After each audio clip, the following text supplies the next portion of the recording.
Thwip, thwip. Thwip, thwip. That's the noise that the things make sometimes. This is our second attempt at this because Tanner spoiled it right off the bat. The concept of spoilers is so nebulous that I wouldn't even call it a spoiler, but okay. Hi, everyone. Welcome back. Ships Worldwide. We're doing a special podcast on Spider-Man No Way Home. We just do like these when we want to now. Yep. It's for the best, honestly. And we're going to say this. Spoiler warning. So if you haven't seen it, I think so. I guess you can't talk about this movie too much without spoiling. You can't. can't. You really can't, because the major things that were spoilers were kept secret, right? Like the big important plot elements were kept secret. Oh yeah. So if you haven't seen it and are interested, our recommendation is it's a good film. Go see it. Really good. If you have somehow avoided spoilers till now, keep it that way and go see it. It's really good. Yeah. But otherwise, we're going to be talking about spoilers. So if you need to leave right now, then leave. And I will see, because you can literally look at on YouTube, like the drop-off rate. You can look at the time when people quit the video. So I could literally tell how many people are going to leave. So that's kind of cool. Technology nowadays. Well, analytics. It's more, yeah, whatever. So yeah, we're going to be talking about our view of Spider-Man No Way Home. And we may also talk about a little bit about the Hawkeye finale. Because it's a little related. So if you have, I would say so. If you haven't seen that, we might bring that up too. Pretty much every Marvel thing right now. Like, honestly, like there's no guarantee we won't spoil some Phase 2 movie. Like, just, I feel like most people are fine though. Oh yeah. I feel like it's one of those things where it's like, if you care, you went. Oh yeah, for sure. Right? So or some people might still be busy from the holidays, and that's true. They could be, but again, then they wouldn't probably just not click on this. Yeah. Right? If you're caught up with the current MCU, yeah, you can watch this video. Yes. So, hi.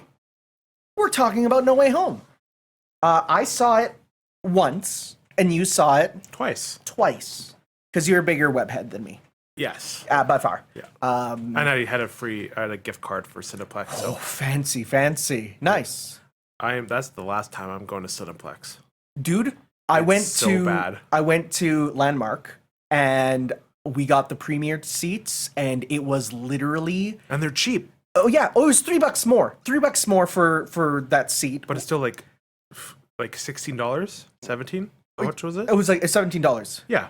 But then you get VIP seats and it's like $25. No, 17 with the VIP. You know what I'm saying? But if you go to Cineplex, oh yeah, they're like $23. But like just the angle of viewing for me was the best seat I've ever had for a movie.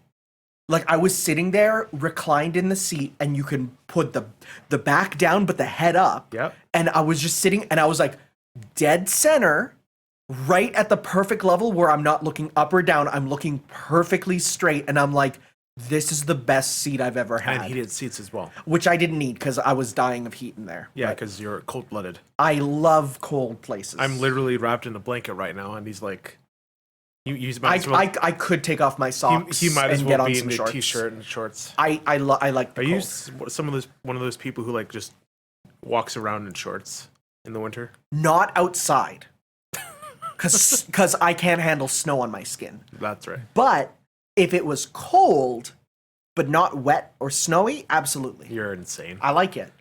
Anyways, it's snowy in No Way Home. It is. It's a movie that takes place in kind of the Christmassy time. I like how the Sanctum Sanctorum being snowy is just because Huang forgot to close a portal. Yeah. In time. He left a window open. Yeah. Like that's all it is. He left a window open. And everyone was like a Mephisto. Like it's like when hell freezes over. Oh, did people actually think it was some deeper thing? Yeah. Oh, yeah. Oh, my God. Okay, so I gotta say, and I was talking about this earlier, one of the reasons that I really avoid pre-movie release speculation is because people come up with such theories that end up being wrong. And then they're like, now I'm mad because it's not following my plan. Well, that was the whole problem with WandaVision. Yeah. Like like everything was like Mephisto, like Oh, all yeah. these like hints and everything they're everywhere. setting up these such lofty ideas, and it's like, no. And that even applies to the trailer for Doctor Strange 2, where everyone was like, Shumagarath, let's go! And then the Lego set gets announced, and it's like, it's not him. Oh, people think, like, again, going into theories, people think that's like an alias to hide Nope. whoever. I don't think so. I think it's just not him. Okay. And so it's one of those things where people are like, so people come up with like, it's an alias. They actually, there's this reason. It's like, no, it's probably just not. Now, that said, this was one of the few movies where I think the general populace's ideas came true, and that's why people really like it. Because I'm going to be honest, I fully expected Tobey Maguire and Andrew Garfield to be in the movie for a collective minute. I fully expected it. I fully expected it to be ghostly versions of them appear in the one battle scene, and then you see him wave by, and then they portal out of there. I fully expect. I fully people would have hated that. Well, that's why, and I fully well. It's similar to what happened to another character who we'll talk about in a little bit. But it was one of those things where I'm expecting the worst, because I know people have set up such lofty notions of what they wanted it to be. And for once, oh man, they got it. Yeah, they exceeded expectations. They exceeded it in so many ways, right? Versus, again, what I kind of expected, because I remember watching the trailer for this movie and thinking, they're not showing the things that we know. Oh, man. Well, because we already know it. They don't need to advertise it. Well, you say that, but I don't think the average person knows. The average person who has zero social media people tweeting about Marvel. Nobody knows, right? Yeah. But it was a thing where it's like, I gotta say, the trailers make this movie look bad. I think the trailers looked awful. No. I thought the trailers for No Way Home looked terrible. It looked so by the numbers. It looked so just like, honestly, I fully expected the Lizard to just be in the one scene as just like, look at all these villains, we appeared for one scene and now they're gone. I expected Electro to have zero explanation for why he looks the way he is, and it's just, there he is again. Like, and honestly, like, it made it look like I was not gonna like this. But I'm so happy that this is not the case. Well, and just to finish up my thought, that's so similar to the fact that I think every single Spider-Man movie trailer has been bad from MCU. I remember the Homecoming trailers were great. Homecoming was fine. It was the best one, but I remember Far From Home being terrible. I don't even remember those because I remember them being terrible and thinking, oh my god, you can tell this is the Sony people doing the trailers. You can tell this is awful. No Way Home, I'm watching, I'm like, this looks awful. Like, this looks like a movie that is just going to be a whimper, not a grand finale. The movie itself, slam dunk. It knocked it out of the park. But I'm like, man, Sony's marketing is so bad. Oh, it's so bad. So bad. And, you know, it's one of those things where it's like, you know, we are getting another apparent trilogy, which is like, wow, that's a lot going forward. That's a lot of movies with him. Yeah. Which makes sense. He's the most, you know, popular one. But I really hope that Sony loses a bit of their grip on it, because I feel like that's the one thing that's kind of holding back some of it. For sure. We'll get into that. Okay. I think we should start at the beginning of the movie and then just move on. Sure. So, starts off right where the last movie ended with Spider-Man getting doxxed and getting his IP address put on screen pretty much. I was going to say Mysterio's like this incarnation of Peter's like Green Goblin, where like he ruined his life. Oh yeah. To the biggest degree. Oh yeah, this Mysterio was like, honestly, on a personal level, like not like a cosmic Thanos level threat, but on a personal level, one of the worst villains in the MCU. Did he even have any superpowers? No. He was just a guy who was good at visual effects. Yeah. No, so it's like you're like absolutely just destroying the life of, of Peter Parker there, and his other friends, everyone around him. Yeah, specifically Ned and MJ, except Flash Thompson. Yeah, he somehow, despite saying he's the best friends with Spider-Man, he still gets in. To MIT. He's not his actual. Because he's not actually. Because they probably know, and he's just bluffing. I really love the the sound, like the music when like it was first happening and his life was crumbling, like the almost like the drums. If you remember those. No, that's not a detail I really committed to memory. But yeah, I really just enjoyed like the panic and everything, and like not knowing what the one scene that got me right from the beginning was the one where he's just like he's there. And then this woman comes up and starts screaming at him, and he walks away and she's like, Spider-Man hit me! Spider-Man hit me! Do you remember that? No. Oh, right away. This like big Tumblrina chick. And she's like immediately, she's like, Spider-Man, how dare you? How dare you do this? And he like just tries to get past her, and she's like, she hit me! He's hitting me! He's hitting me! And I'm like, oh my god, that is the most accurate like victim culture like representation there is. Because it's true. With these celebrities, you'll get people that are like up in their face, and then as soon as they push back slightly, then the person's like, no, please don't hurt me. I'm just a tiny level 1 goblin. No, right? So it's like, and it's real, and it felt really real with what's going on. When they were like first swinging away, the one person tries to like jump on and grab him. Yeah. That person, like, what was your plan? I don't know. Right? And then after that, I think they go to the apartment, and then May and Happy breaking up. Which is for the best. Yeah. Yeah, because of what happens. Well, yeah. Happy would have been extra ruined. Oh, of course. Right? He wouldn't have been happy. Then, I think, is it the cameo? Or is it the diner first? Cameo. Yeah. Yeah. Okay, so Matt Murdock, which did your theater cheer when he appeared? There was a couple of but not a cheer. Not a cheer. There was a couple guys. I mean, even I gasped. I'm like, oh wow. Yeah. That's him. I actually had that spoiled, so. Oh, I didn't have that spoiled. Because I remember you kept linking like evidence of it all the time. You're like, they're like, you would like tweet stuff or put stuff on the Discord where it's like, Matt Murdock, whatever his actor is, seen on set, and like you would link stuff like that. And it's like, okay, well, I mean, sure. And then it was but then it was the case of like, will they, won't they? You know, it's like, and I was happy they did. I'm glad it's in the MCU finally. People are like worried he's going to be like neutered. Okay, do you think that Kingpin was neutered? No. What are people talking about? He was less violent, but that's because it's a family show. Yeah. You can't have. He was still brutal. Yeah. But it's like, yeah, you're not gonna have him like shitting down someone's throat or like cutting off someone's head with a car door. Yeah, you're not gonna have that. It's like, oh my god, and people are like, well, then that's no proof that it's the same character. And he literally like he tweeted, he's like, yeah, it's the same character. Yeah, and people were like, no, there's no proof. I hate fans. Like he like lost a bunch of power from the snap and everything, which is cool. I think. Oh, I didn't. That's what he realize confirmed. that. Yeah. Okay, cool.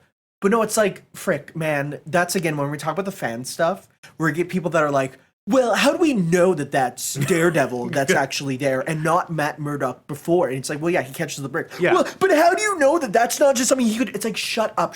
I hate these fans. And I'm so happy that for the most part, none of them grace my feed.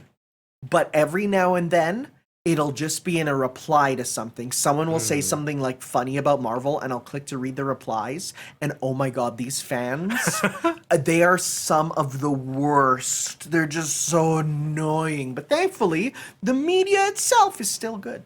Yeah. But it's really cool to see him interact with like the other characters and his like Matt Murdock demeanor type thing. So I'm excited to see more of him. Yep. Do you think he's going to be in a movie proper next, or will he be in a I hear he's going to appear in She-Hulk, which makes sense. Yeah, because she's a lawyer. Yeah. Or, well, sometimes she's a prosecutor. No, sometimes she's the judge. It depends on what they go with her. In a like a courtroom setting. Yeah. Still, right? That'd be fun. So I think he's gonna he already has his own show, so it's a kind of like he has 3 seasons. Yeah. Which is a lot. So maybe they'll just try to tie all that back and be like, oh, just watch this show to get all of That's fair. Right? Yep. And then the diner stuff, where it's just like, wow, our life is. Oh no, they get the apartment. Yes. With the dummy in it. Happy's apartment. The dummy? Like the Tony Stark's robot thing. Oh yes. Just chilling. Yeah. And then the diner stuff. We're like, oh wow, our life is fucked. It's bad. Yeah. It's bad. And then coincidentally the Halloween ornament of the witch. Yeah, it looks a lot like him. Yeah. I'd like to imagine that because the world knows who Doctor Strange is, thanks to, the events of everything. Yeah. That just some dollar store just stole his image for the ducks. Doctor Strange should sue. No, he doesn't care. He's so beyond money. Honestly, he's like saving the universe. He doesn't. That stuff matters so little to him. Yeah. But how is he going to pay rent for the Sanctum Sanctorum? Do you think he actually does? Well, I feel like every time that the landlord comes around, he'll just do a spell that makes them believe that the money's been done, right? Or just bring money out of another portal. Yeah, it's so beyond him that that stuff doesn't matter. Or Huang just pays for it with his fight money. Yeah, I like how Huang is just the embodiment of it's not my problem. I just like how Huang went from a couple punchlines to this character that is tying together so many things. Yeah. He's so I think it's because everyone really liked him. Mm-hmm. And he's one of the few breakout characters, I'd say, that, as far as I'm aware, is pretty much MCU original. What do you mean? I don't think there's a Huang in the comics. Oh, I'm sure there is. I'm going to check because I'm curious because I'm pretty sure he might be one of the only MCU let's see here. Huang in the MCU. Fictional character in MCU. Okay, no, based on a character of the same name. Okay, so he was in 1963 but was unnamed for 9 issues.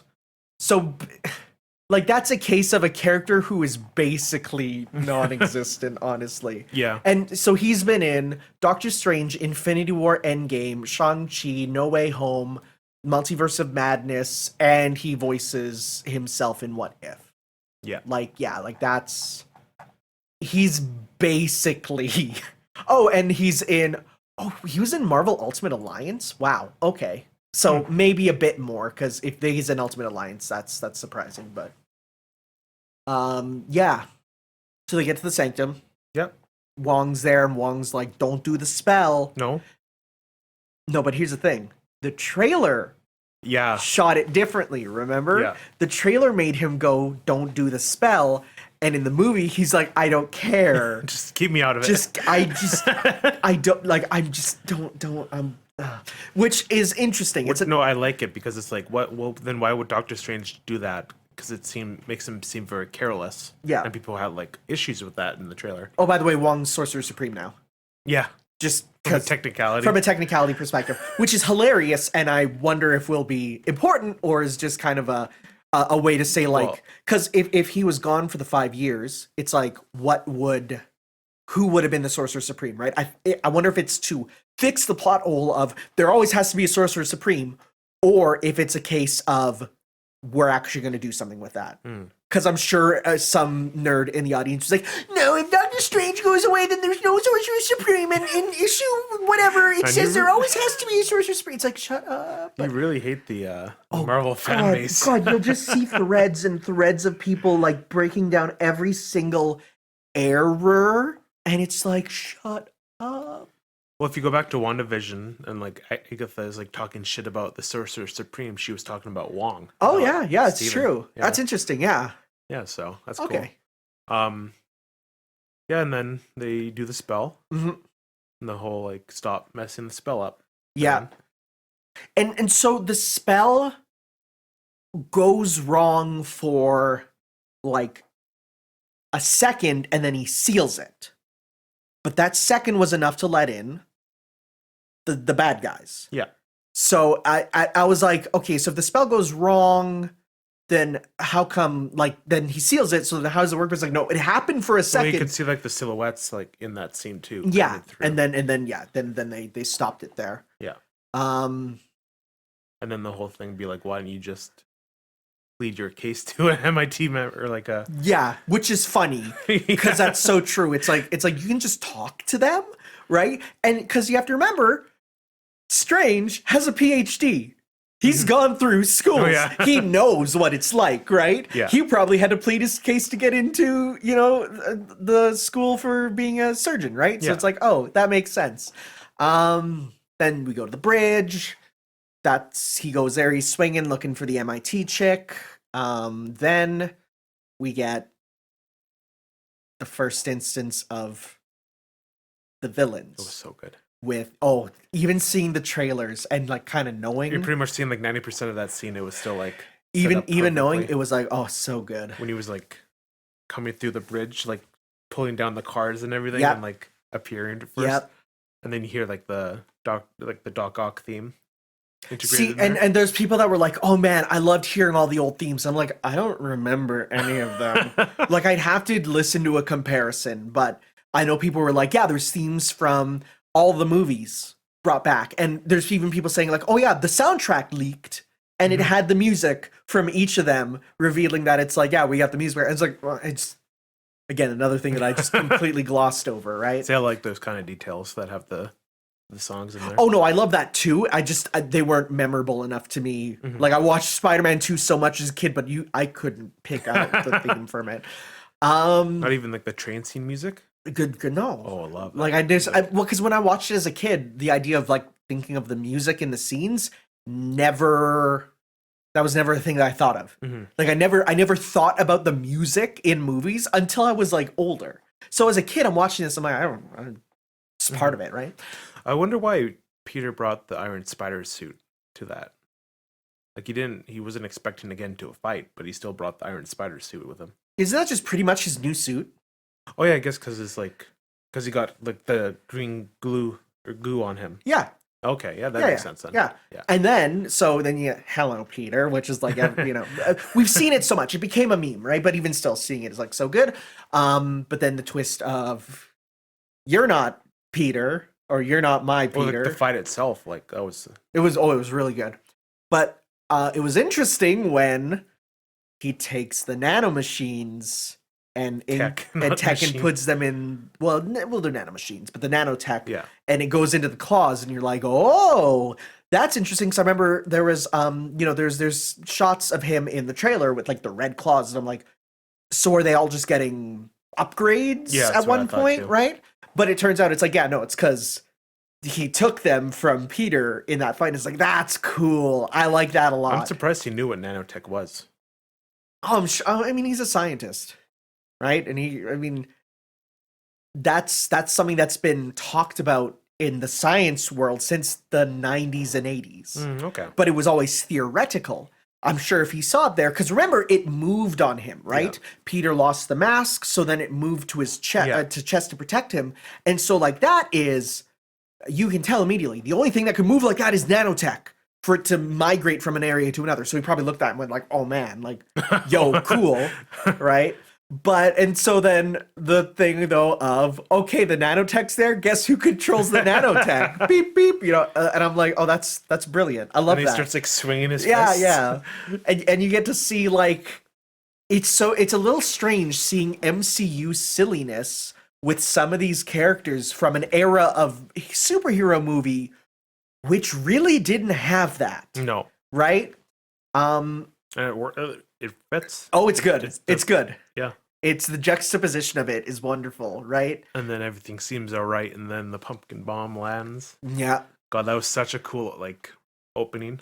It's so good. Him like it flying sets through it the up. clouds. I have to wonder about, though, just watching this, I'm like, this is so good for our age who watched the original Spider-Man movies in theaters, and then maybe you watched Amazing Spider-Man in theaters. I didn't. I did. Because I knew I looked at them and I went, ew, gross. But like, I wonder about for the kids.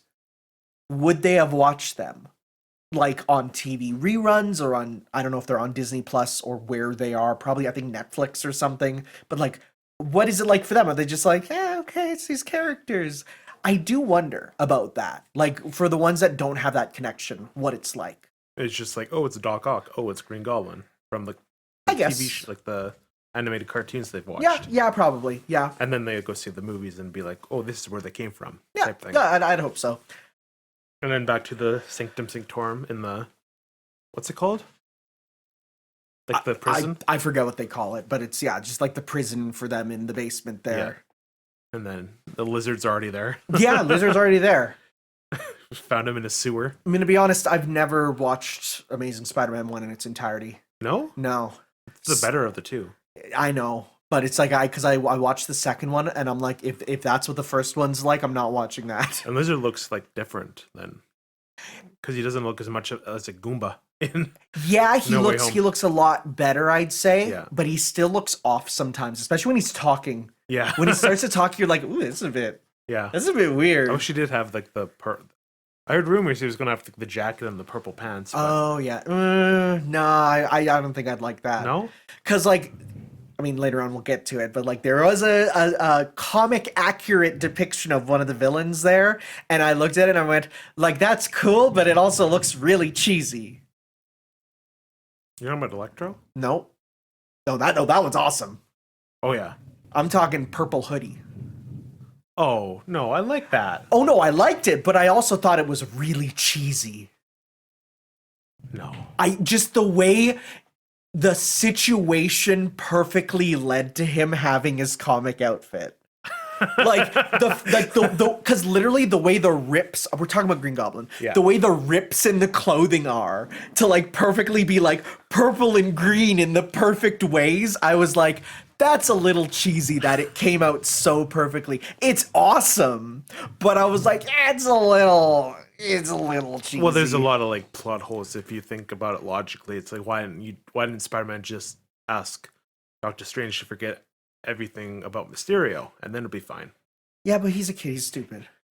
Well, yeah, whatever. Yeah. And then the whole thing with like round up these thing or people and it's not my problem, Scooby-Doo this shit, which was way better than in the trailer. Oh yeah, because it's an entirely different take. Yeah. It's like it's way like it's actually funny. I was like I didn't like that in the trailer, but it was funny in the movie. It's like because it's totally different. They totally filmed different. Again, Sony is terrible at movie trailers. Like it's what it is. They don't know how to do it. Anything in that scene? So what I'll say is there's like such a clear cut of Act 1 to Act 2 in this movie. It's the most clear cut thing I've ever seen where I'm like, okay, here we are, Act 2. Where it's like and it's literally like, okay, we have the black suit, we're out swinging somewhere else far away. Oh yeah. I don't mean when you say black suit, I'm like Venom symbiote. No, like, I don't mean that. I mean literally a suit that's the black and gold suit there, right? And it's like, okay, here we are. This is now hard cut, ready to go to Act 2, right? Well, I like the whole like Otto like saying like, oh, this is impossible. Like Norman shouldn't be here. Yeah, he's dead. Oh, okay. So that's one thing I love about this movie. The whole like, connections with like everything. I just love how because of the underground prison, you can just have the villains talk, and just by having them talk and go like, oh yeah, we have one of him, but he's different, or it's like, oh yeah, we have that, but it's oh yeah, no, that's the same, and so you can have those like, you have that moments of them basically comparing notes and seeing like, okay, you are from my world, you're not, you are, but you're from the future. Like I love that. It's so good. I saw someone point out that why didn't they point out that they have a Kurt Connors in their universe, like in the Raimi movies? But he never. But they're scientists, like they should all, because doesn't Connors know Otto? And vice versa? No, wasn't he? He was a teacher, not a professor. No, he wasn't not a scientist. He was a teacher in the Raimi ones. Yeah. So like, why would a teacher know? I mean, why would a professor, like someone who is a professional, just know a high school teacher? Like, I think that makes sense. I wouldn't know there, right? Fair enough. Yeah, and then we go to the forest. Okay, so for the electrical grid. Why does Sandman work with Spider-Man right away? Because this is post Spider-Man 3, where Spider-Man and him make amends. Peter forgives him, and then he just goes away. I don't remember that at all. Because that Sandman is post Spider-Man 3. Because all of them are before they die, so he doesn't. He doesn't die. He probably died. Like, okay, yeah, I was confused about that because I'm trying to think, and like all the other ones, I'm like, I know where they die. Another logic thing is like Electro never found out who Spider-Man was, so how did he get to the universe? So maybe it's like a slightly altered variant. Well, because for him it could have been him. Yeah, slightly altered for sure. Maybe. I don't know. Yeah, that was a bit weird. Because he looks completely different from the Amazing Spider-Man 2. Like, it might be the one we saw. Slightly different one there. But it just made sense to like. Well, but do you know what it could be? Because he never unturned blue after he got the eels. After he got the eel power, he never went back to being normal. So it could literally just be he got control of the power, and now that's what he looks like after he got the electric powers. What do you mean? Because you never see him not be a blue CGI man. Yeah. Right? So because he is like electric when he appears there, and then he gets control of the power with the electricity. Yeah. So I think it's more him looking different that's what he would have looked like if he lived longer and got control of the power in the Amazing Universe. Oh. Because he's like, he got the power's different in this world. Everything, it's like body got fixed when he was in the eel tank. Yeah, right. His body got fixed, right? So then it's like, that if he would have been good and stayed in control in the Amazing world, that's what he would have looked like, right? That makes sense. That's what I kind of got from that.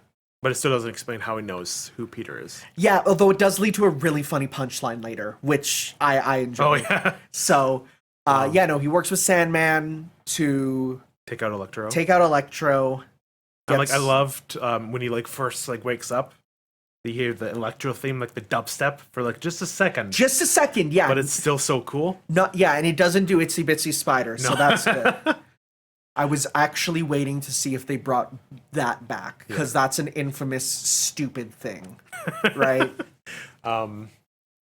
Anything other details in that scene? They zap the tree. There's a lot of funny tree memes with the whole Doctor Strange thing, the teleporter that Peter has. That's cool. Yeah. Yeah. Not much to say about that. That's just that. And then we hear that at Feast, which is like, oh hey. Oh yeah. We got, because Feast, as far as I'm aware. Oh no, that before that they cut to the Green Goblin scene where he first Norman turns back. Yes. He's turning back into Norman. And then he smashes the helmet. I'm a little sad because I love the Green Goblin helmet. I did too, but then I just love that William can show his facial expressions more, and he's even more scarier when. Yeah, no, he is. He is definitely. That's for sure. I at first I'm like, oh, that helmet's gone, but now it's he has so much more I will say in the response. Original movies, seeing his face through the eyes and mouth, that was scary actually. And I actually there's really sometimes like where he's talking but his mouth isn't moving. Oh yeah, no, right. Yeah, it just because it's an old movie, so it just depends on how they go with it. But I always liked seeing the craziness in there, and I love that design of Green Goblin is honestly people are I like the actual goblin-y goblin guy. I'm no, give me Mecha Green Goblin any day. It's so good. But and then Feast. Yeah. So is Feast? Is it from the comics or was it original to? Yeah, it was original to the games.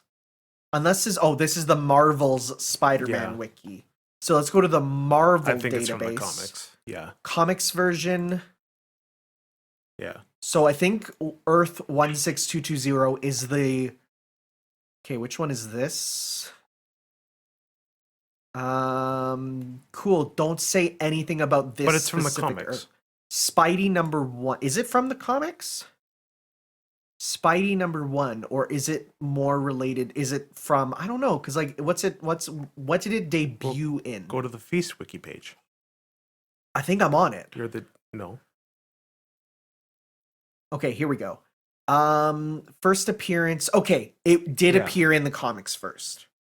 I don't think anybody heard of it until the game, right? Probably. Okay, so I thought that was a reference directly to the PS4 game, but no, There were some references. There was. What was the move that he said was brought right from the game? So when when Peter and Goblin were fighting, Yeah. like they thwip in the air and Peter like thwips onto the ground and pulls Okay, himself down. that's the one I thought it was. Yeah, okay. it was that one. When I saw that move, I'm like, because I was thinking about that thing during it where they said like, yeah, we have a move directly from it, and that was the one I thought it was. Yeah. But I wasn't sure, so I'm glad I was right about that. Goes to Feast, and there he is. Just chilling. He's just stealing chilling, donuts. which is just like, oh man. And then it goes into kind of a big question, which is like, hey, aren't all these people just like kind of mentally unwell? Yeah. Right? And it's such a difference between like the old movies versus sort of the new way that we think about them, where it's like before it's just like, yeah, it's a villain, get him, versus okay, but actually systemically what's the problem?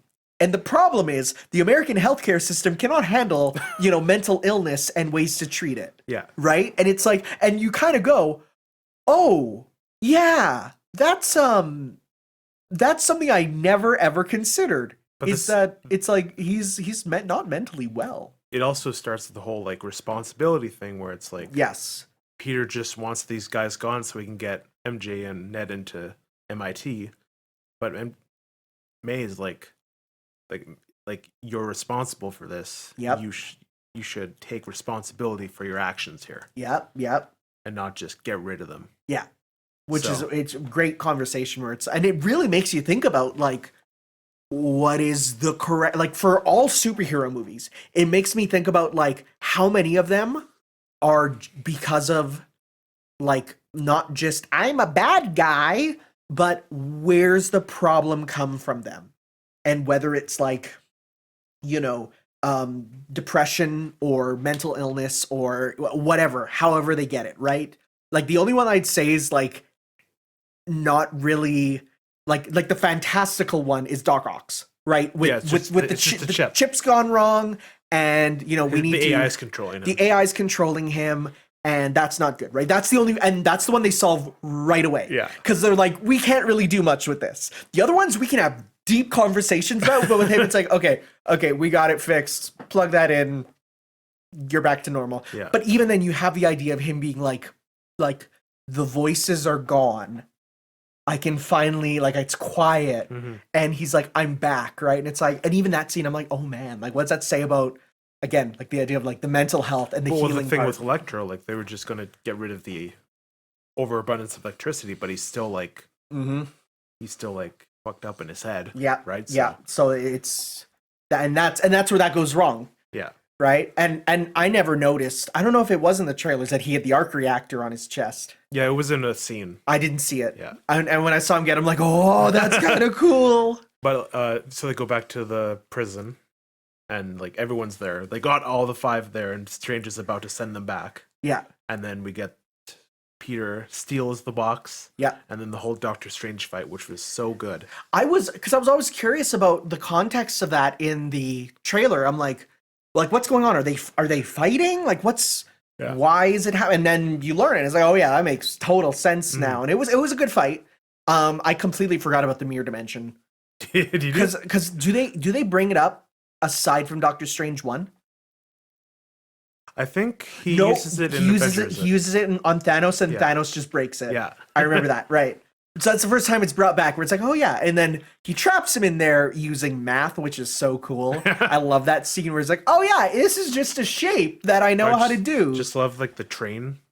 That was like probably a reference to the Raimi movies. Yeah. Or just New York. Yeah. Because they have lots of those there. But still just the whole like, I think it was like way more like realized in this movie than it was in Doctor Strange. Yeah. Oh yeah. Just like the sound like the sound design and like everything twisting and turning. Yeah, and it's the fact that it's not just, hey, what if we walked on buildings? Yeah. Now it's like, yo, what if everything is like, what if you look down and you see like a place that doesn't make sense to you? Yeah. Right? Or like the sky becoming the ground. Yeah, right, exactly. Where you're just like, what am I looking at? Yeah. And how it's not just mirrored one way, but you'll get mirrors in like 6 mirrors kind of going into each other, or like 8 of them. And that's where, again, Spider-Man looks, he's like, oh yeah, no, I know this shape. Yeah. Because I'm smart man. Smart man. So just thwip, we got you stuck. Yeah. Right? And then he leaves him in the mirror dimension, which is I don't think was the best idea. Yeah, I'm like, I don't think Doctor Strange is going to be too happy when he comes back. I'm like, he could be there for billions of years. Like, what if there is no easy way to get out? Yeah, it's like, well, you didn't really think that one through. No. Yeah, then they get back, and then they go to Happy's apartment, and he's like, which wasn't the smartest move. Nope. Just bring all these super villains into a small space. Yeah. But then we get the whole like more talk between the villains and like them looking, Electro and Sandman being like, oh, we just fell in the wrong places. Yeah. And you get kind of them looking at the world and being like, because for a lot of them, it's years in the future. Because doesn't this movie take place in like 2035? No, 2024. Okay, so I know it's ahead of time, yeah, right? Because of all this stuff. That's why Electro's like, the power is different here because it's so much more. Yeah, right. So and then we get them starting to try and fix everyone. The octopus joke. Like, do you want fresh water or salt water? Because you're an octopus. And okay, so Doc's like, what? So them doing the whole like, haha, Doc Ock, okay, you're Dr. Octavius. What's your real name? I was okay, that's there. And I will agree. I'm getting kind of tired of the joke being, haha, this comic thing is silly. I'm kind of over that. I feel like we need to move past that. But the octopus one with the salt water, that's funny. Yeah. That one is funny because it's so absurd, right? It's not just, haha, your name is Dr. Otto Octavius and you're an octopus man, which is like, yeah, that's... I didn't love the whole MacGuffin of this thing that can like heal you. Which one? The Tony's like well, it's just a 3D printer. Was it? That's all it was. It was a 3D print. Well, because that was what made his suit in Far From Home. Oh, right. That was where they were in the jet and he had it all is a 3D printer. He had to make it. It wasn't just press a button and you get a solution. It was literally, here's thousands of raw materials and you put in what you need and it can then make it. Oh, that's them experimenting around. Yeah, it's not just a MacGuffin machine. Okay. It was just a 3D printer, but like a Stark 3D printer, which is like a lot better. Yeah. Right? Like good materials and even pharmaceutical stuff. Yeah. And the whole like curing Otto and like he like faints for like a minute. Yeah. And you're like, comes back and it's like, oh. And he's nice again. Smiling. Right? Yeah. Oh, and so did you notice them de-aging him with CGI? It didn't come up in my mind at all. No. Like, oh man, this technology is getting really good. Yeah. And then they were starting like, doing the other ones. Why did they leave Lizard in the truck? He didn't want to go in. But it's not your choice, buddy. Well, to be fair though, you probably don't want him going by on the camera. I guess. Right? Like the rest of them, whatever. Sandman, okay, at least he looks vaguely human and you could be like, yeah, it's just grainy film. I took it as they don't want him in there because, one, he's big. Yeah. And two, that would immediately be like, when Happy sees it, he's like, okay, Peter, who are these people? It's not, oh my god, there's a lizard. There's a dinosaur. There's a dinosaur. There's a Goomba. Get out of here, right? What about Sandman? Because he's human-y enough, right? I guess. Yeah. Like if you squint, it looks just like a person, but just grainy. Ha ha ha. Were there any other conversations? Well, there was just a couple there, but they were just kind of and you're starting to think like, oh man, is this gonna work? Are they all just gonna be good? Right? No, I knew Green Goblin was gonna come back at that point. And I really didn't want him to, because like, oh man, there's when he is nice, he's nice. Oh, we missed it. When they're in the jail, we get the line. No, that's after. Is it? Is it? No, because he says Yeah, we it can is. work together, and I'm a scientist, I can fix them, and we get him saying, I'm somewhat of a scientist That was myself. a bit too cheesy. No, I loved it. That was the it was best. it's like I like that meme, but it's like it's a No, bit too it's like so good. pointing to the camera. See, that though is like that's a direct reference to like as time's gone on, it's become like I was honestly expecting Dancing Peter to come up at some point, but like, and I know some people would have been like that would have been too far, but no, I wanted that too. But I guess it got its play in Spider-Verse. Yeah. So okay. But yeah, then like probably like one of my favorite scenes in the movie, like the brutal fight between Peter and Goblin. Oh, it's brutal.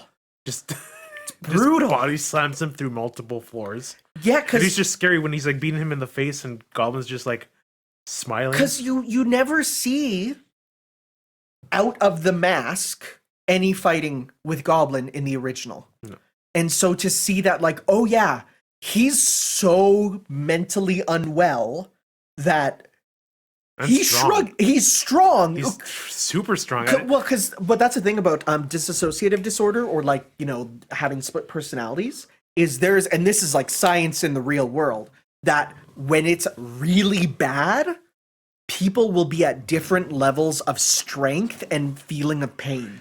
Huh. And you can even mark physical changes in like bone structure. Like it's like that's a real thing. So when he is, but he also had the enhancements from of course, the science thing. right? Yeah, of course. But like before that, it's like like oh man, like those are two very different personalities. And then the Daily Bugle shows up, and that's where everything starts. Oh yeah, that's J. Jonah from the MCU. And Because those are two different J. Jonahs. oh yeah, and they really went in with the Alex Jones. Oh stuff. yeah, they like the supplements. The supplements, Like, right? that's a literal like reference. To be it. fair, that's also in the PS4 Spider-Man, Oh okay, yeah. right? Like because he's Alex Jones there too.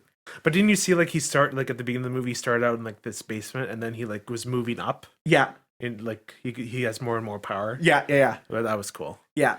Yeah. Then the just body slamming him through, or like I love the line. He's like strong enough to have it all, too weak to take it, or something. Yeah, that's and a then good he line. grabs him and like, God, he's such a good villain. People are like, This feels like, because Green Goblin is sort of seen as like one of the top Spider-Man villains. he's like Spider-Man's Joker. Yeah, and you had his first appearance, which was his best one. Then you had like the new one of him of the younger one in like Spider-Man 3, but like that kind of sucked. And then like pretty much never again, right? This felt like, okay, we're going to show, like, we're going to give you the same shock factor as when you first saw the Green Goblin, what it can do, right? And He feels stronger in No Way Home than he ever did. yeah, he's terrifying. He feels like a force. And now like when I think back to like the Spider-Man 1 fight in the like the cave or whatever, Yeah. I'm like, okay, that makes more sense that he's like, so because they show how strong he is in No Way Home. Yeah. And now it's like, Yeah, now you get to see it. yeah, Yeah. pretty much. And then the whole thing in the lobby with Aunt May. Oh, and that's where his clothing rips in such a perfect way that he looks right. I love the design though. Like, pull it up. Oh no, it's so good. No Way Home Green Goblin. I didn't mean to add that R. I was making a joke. There we go. That's. Do you see what I mean by it rips in the perfect ways? But it's so cool. I love it. Oh no, it's great. It's like the hood. I'm happy that we got a Green Goblin that a lot of people can point at and go like, yeah, like that is the Green Goblin, right? Because I remember after watching Spider-Man 1 as a kid, I would then watch the cartoons, and every time I'd see Green Goblin, I'm like, who the hell is that? Why is he like a realistic goblin? Yeah. I thought he's like a crazy mecha dude, right? But it's like, no, it's like that's what he always was. So it's like to get the Green Goblin looking like the Green Goblin, that's cool. I really just like his that. facial expression in that scene where he's like about to take off, he like It's scary. he's smiling and like, Yeah. And can thank me later, or like what's the whole thing, like no good deed goes unpunished. yeah. And then the big thing happens, which is So people thought the whole great power, great responsibility thing felt forced, but I think it was like Okay, It was natural. I love the idea that there's a few things for Spider-Man that have to happen. The way that they happen, when they happen, is different. But the idea of no matter which Spider-Man you are, if you're Peter Parker, Yeah. someone has to die, and you have to get the great power, great responsibility speech. Yeah. Because even when Tobey Maguire there is like, great power comes great responsibility, like that link, right? Yeah. I love that idea of, even though we're different universes, we're different movie studios, we're different script writers, there's a few things that tie the Spider-Man together. And it's nice because, and we're going to get to especially talk about this later, there's a lot of people who didn't like MCU Spider-Man because they said he was just Iron Man Jr. And he never like went through any like suffering or like stuff he needed to go through to become Spider-Man. Yeah, because like, I mean, like the Spider-Man origin story was all off screen. You know, like the whole the spider, the like we know there's only reference for the first time in this movie. Really? Yeah. Oh yeah. Uncle Ben, like we know that he's dead, but we don't know anything about it, right? He's not really a big figure in this universe. No, right? So then in this universe, Aunt May is kind of like the Uncle Ben moment. Yeah. Where dies in the arms, gives the speech, is the motivating factor for the second half, you know? Or, well, the last part, rather. Yeah. The whole, like, she just falls all of a sudden. She got impaled by the glider. Yeah. But then, like... Which is, again, I mean, we know the glider's sharp. That's how he dies in the original. Yeah. So... And then Happy rolls up just in front of everyone. Yeah, I was like, how did you do that? What's your plan? Yeah. That's a SWAT team. They're going to shoot you. Because you're not S.H.I.E.L.D., right? You're just a random dude. You're just a guy who, I mean, well, you had an in with Tony. He's not really around anymore. Yeah. Like you're a Stark Company guy, which, as far as people care about, that's Stark's just kind of like under fire now because of the drones. Yeah, right. So it's like he didn't have much power there, right? Well, then Electro shooting Doc Ock out of the building.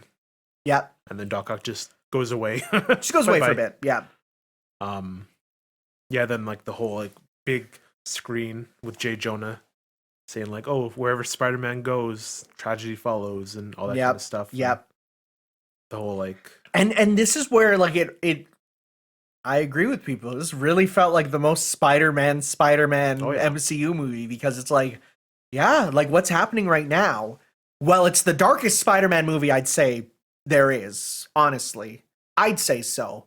Just like the way that the suffering felt in this movie, it felt the most realistic and the most poignant out of anyone. Most realistic. I wouldn't.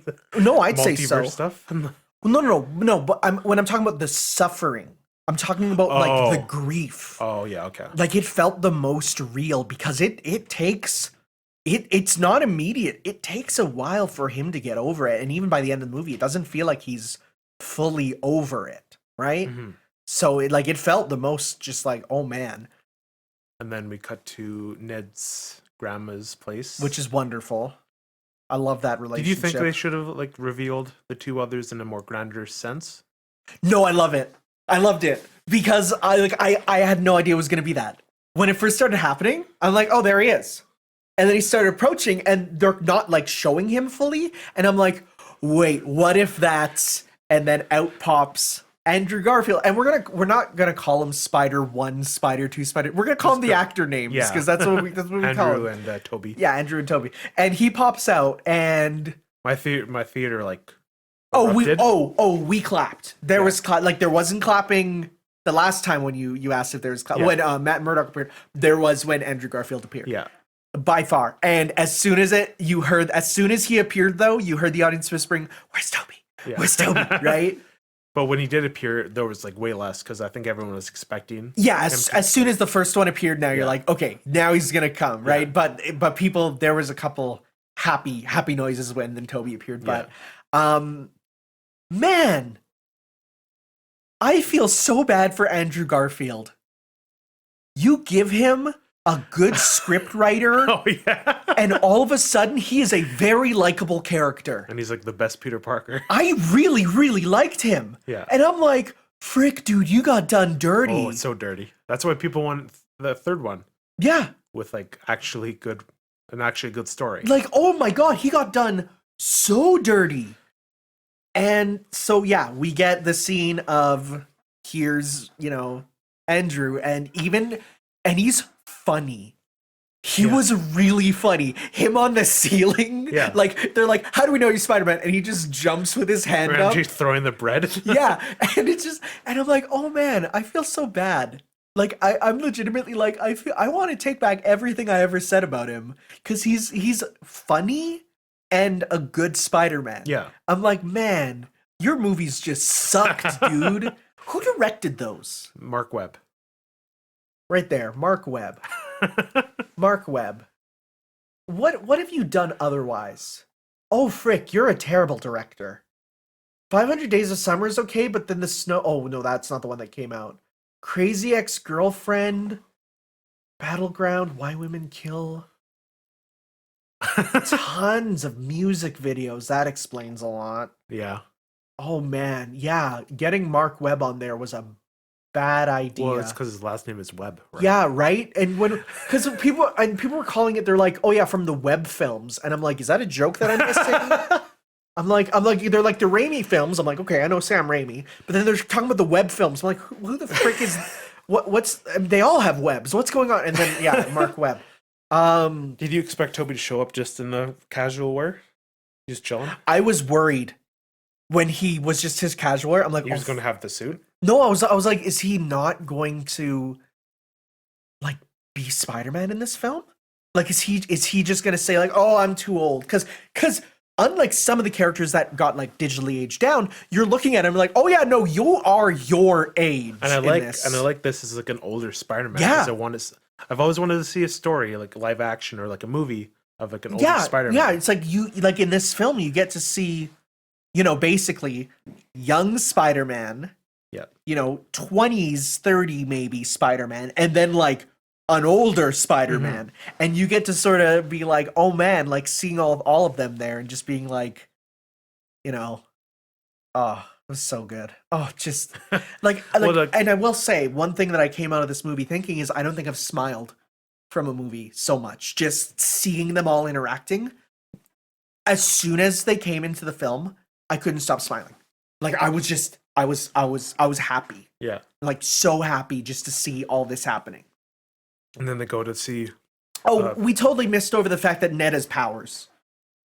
Okay, so we're just going to skip through this. He's Hobgoblin in the new trilogy. He's going to be Hobgoblin.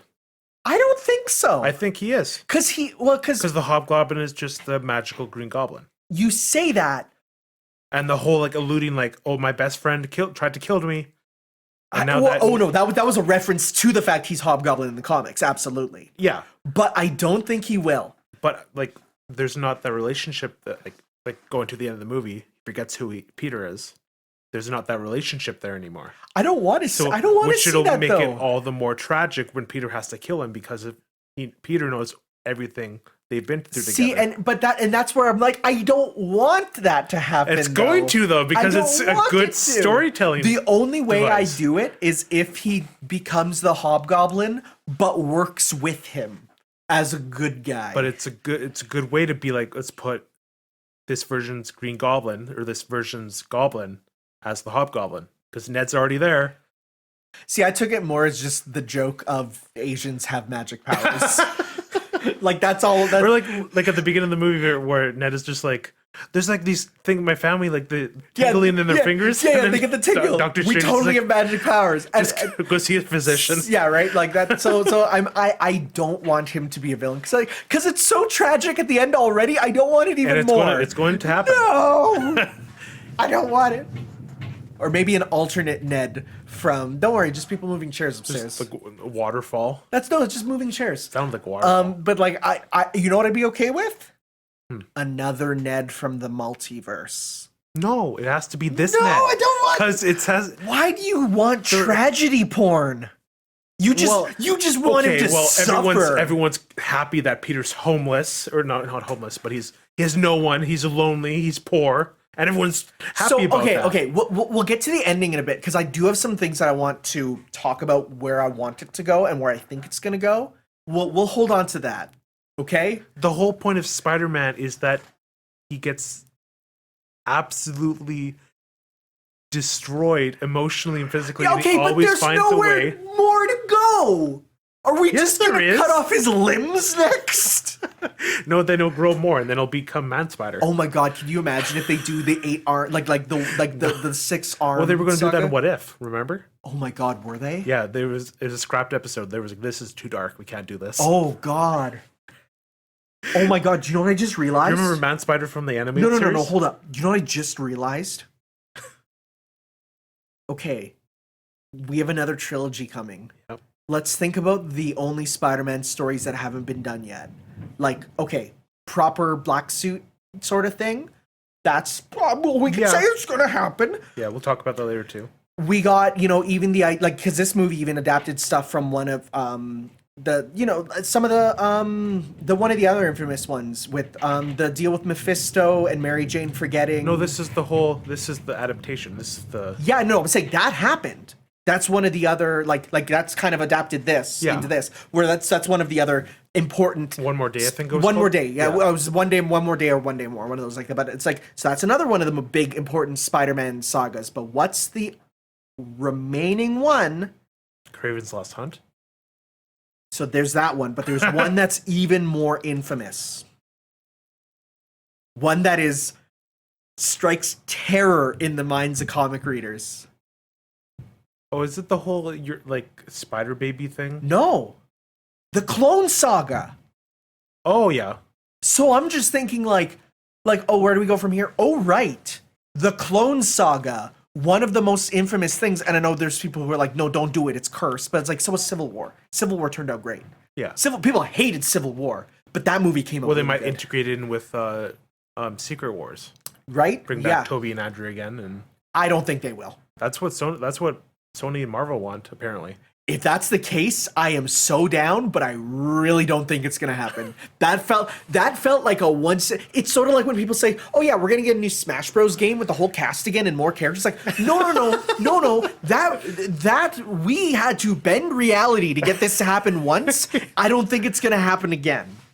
You never know. I never know, and I wouldn't turn it down, but I would not be like, they got it. It's like, no, I don't think they're just gonna be regulars in the universe now. No. But I do like how they're like referenced as like MCU characters now. Yes. Like Toby is called the friendly neighborhood Spider-Man. Yeah. And Andrew is amazing. They Spider-Man. call him amazing multiple times. Yeah. Which is like, you're amazing. Come on, dude, you're amazing. I like that. That was funny. So where were we? Okay, so to the school roof there. Yeah, and that scene of whole... them just all hugging him, and it's like man, that was the most like grief, like that and again we're talking about suffering. Oh, he went through that once with Tony, and now he's going through it again. It's like this kid will not catch a break, but at least he has in this case his friends to help him out, right? And then we get the scene of like, the Spider-Man being like, hey, we're also Peter. And, they kind of bond over. And I do like, because it's never a good idea when someone's grieving to be like, yeah, me too, or I know what you're going through, because that's never a good thing to say, right? Like, you don't know all the details, but they connect it with the idea of the great power, great responsibility. They talk about who they lost, and how May didn't really die for nothing. Yeah, she died and to give Peter this lesson. Yeah, and I forget where. I think it's around here, but they talk about how, for example, we cut to, or we talk about Andrew, and he's like after. What's her name? Gwen Stacy dies, right? And he's like, I turned violent and I turned brutal. And, you get talking about, with Toby there, and he's like, it just, what was his thing? Well, no, he after the events of Spider-Man 3, he had to really work on his relationship with MJ. Yes, right? And so you have them talking. But I think someone compared that Andrew dedicated his life to becoming Spider-Man, and Toby dedicated his life to becoming Peter. Yes, right? And so I think it's interesting because it reminds me of the idea of, I know you've never heard of it, the pruning theoretical phenomenon. No. So it's the idea of, in a multiverse, anything that strays too far from what should happen gets cut away. So imagine a tree growing, right? And the branches coming out. Just bring up Loki. They did it well in that one. Yeah. Okay. The branching timeline. The branching timeline gets too far. It has to be cut. That's the pruning theoretical phenomenon, right? Yeah. And so it made it feel like, because you had the universe where he becomes way too much Peter, or the universe where he becomes a brutal, way too much Spider-Man, those had to be trimmed away almost, it felt like. Though, of course, because as we've seen from Loki, now they don't get trimmed away. They just go wherever. Yeah, right now it's just kind of everything's fucked. But it felt like if Loki didn't happen, then those universes would have been shut down. Yeah. Because, the Spider-Man is not... Because, as I said, the concept of Spider-Man is balancing Peter and Spider-Man. So when you have one of those go away or be too much, then that's not a proper Spider-Man universe. Mm-hmm. You have to have the balance. Yeah. So I was thinking about that. I'm like, oh yeah, they would have been cut out from reality. Mm-hmm. Okay. Yeah, and then they go to the lab, and then all those interactions. And you get to see, I think, the first time where Toby is doing science-y stuff as Spider-Man. Yeah. Right? Like you get a little bit of him helping out Doc Ock and stuff in the movie. Yeah. But he really didn't do a lot of science-y stuff for Spider-Man in his film, which I was like, oh man, here we go. And he knew how to do the serum properly for Norman, because he was thinking about it for decades. Yeah. And I mean, we've all made the jokes, but they talk about oh yeah, my web fluid. Oh yeah, my web fluid. He's like, web fluid? You guys kind of do that, huh? Yeah, you guys, what? It just comes out of me. And I love they're like, does it come out anywhere else? They make the jokes that people have been making for years, but just even seeing it, you're like, it just makes you happy because they acknowledge it, right? Yeah. And that's good. I love seeing them all working together. And the whole, little tidbits of, Andrew seeing Tom and MJ, just, bonding. Yeah. And, the whole, emptiness there, and then Toby notices and he's like, you got anyone? Nope, don't have time for that. Yeah. Because he's too much busy being Spider-Man. Yep. And then Toby's like, well, me and MJ made it work. So yeah. No, it's just so good. Just those interactions. Again, I'm just smiling thinking about it. And then we go to the frickin', it's so cheesy, but I love it. The Statue of Liberty holding Captain America's shield. I look at that, I'm like, frick, that's the coolest image ever. And I really hope they fix it for an upcoming movie. Oh, yeah. Because they break it. And also, nice touch in Hawkeye. They talk about at one point, they're like, with Yelena, and they're like, you should go check out the new Statue of Liberty. It's pretty cool. And as soon as I saw, I'm like, I get that reference, because they take place in the same month. Yeah. Not the exact same time. Because he swings by the tree. Yeah. And people are like, why didn't they grab him? It's like, it's not happening at the same time. Yeah. But going to Hawkeye there, I saw a cool fan theory that they renamed the musical Rogers. It was originally called Captain America. Yeah. But they renamed it Rogers because of the whole controversy with John Walker. Oh, yeah, that's cool. I could see that. That'd be cool. Did you watch the after credits scene for Hawkeye? I did, yeah. Where it's just the musical? Yeah. And it was a good kind of cheesy. Hulk I liked it. Crying at it. That was Banner in the audience. Oh, I didn't even see that. Oh yeah, he was watching it and crying. I didn't see that. When they did the Hulk smash, you see him, he's like crying and he's like clapping. It's so good. It's just him watching it in the theater. It's so good. Rewatch that then. Yeah. But back to Spider-Man. The whole the breaking, like the whole thing of them just like breaking each other's backs and just being. well, that's because Toby has a bad back from Spider-Man 2. I didn't know. Oh yeah. Remember when he falls and he's on my back? He probably Yeah. like wrecked his back there. Oh man, I love that. Yeah. And just them like being, because like, and then Andrew feels inadequate, so then they're all being nice to him, being like, no, dude. Oh no, you're like Tom's like, amazing." so we're like the weirdest bad guys you've faced, and then Toby's like, I fought an alien once, and then Tom's like, I fought an alien once, and then Andrew's like, I want to fight an alien. Yeah, yeah. Or like just the fact that when I love the line where Tom, because I have to think about because we haven't talked about it much, but he's like, I'm part of the Avengers, and you hear he's like, yeah, what's an Avenger? And That's great. And you have to think, What's that? and you have to think about, oh man, before like the MCU, like yeah, superhero movies kind of went on the idea of there is one superhero in the world, Yeah. and now it's like, Well, not in Raimi, because Doctor Strange. well, no, that's just a joke. I felt. Well, Doctor Strange existed in the universe.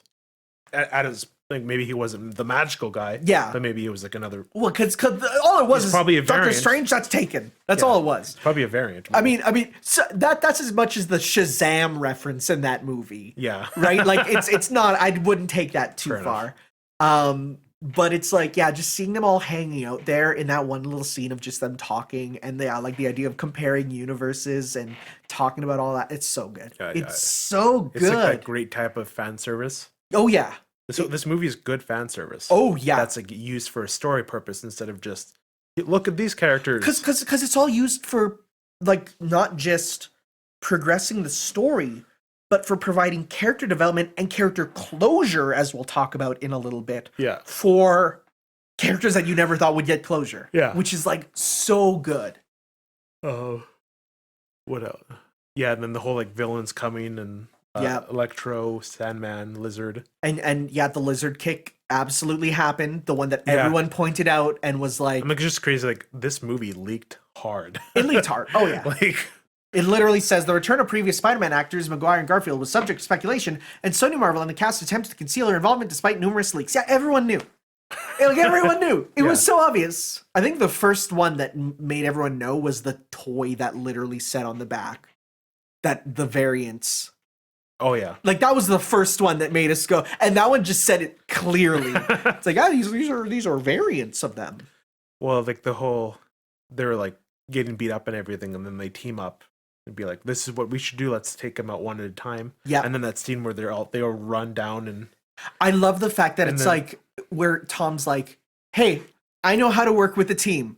You guys don't. Yeah. Follow me." And it's like, "Yeah, I guess he sense. would." Yeah. Because yeah, he's been on more team stuff than solo.